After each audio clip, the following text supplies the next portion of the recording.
Magandang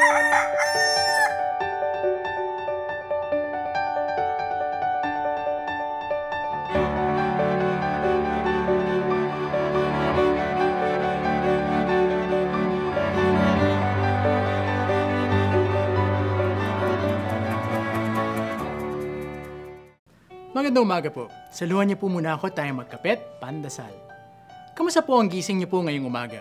Kung kayo po ay nagising na maginhawa ang pakiramdam, huwag kalimutang magpasalamat at kayo'y nakapagpahinga. At kung nagising naman po kayong aburido at mainit ang ulo, magpasalamat pa rin po kayo. Magpasalamat kayo at nagising pa. May bagong umagang sumasalubong sa inyo. Nakatanggap nga po ako ng isang text na ang sabi, New day, new blessing. Don't let yesterday's failures ruin the beauty of today, because each day has its own promise of love, joy, and forgiveness.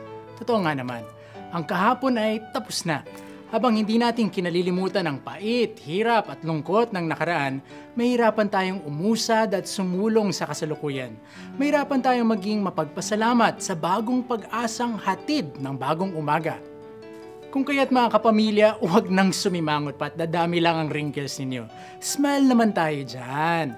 At siguraduhin din natin na kung sino man ang ating mga kasalubong at mga kasama ngayon ay mapapangiti rin sa ating piling. Naway sila rin ay maging mapagpasalamat na nakasalubong at nakasama rin nila tayo ngayon. Sa ganong paraan, ang grasya ng Diyos ay patuloy na dumadaloy sa ating lahat. Amen? Amen.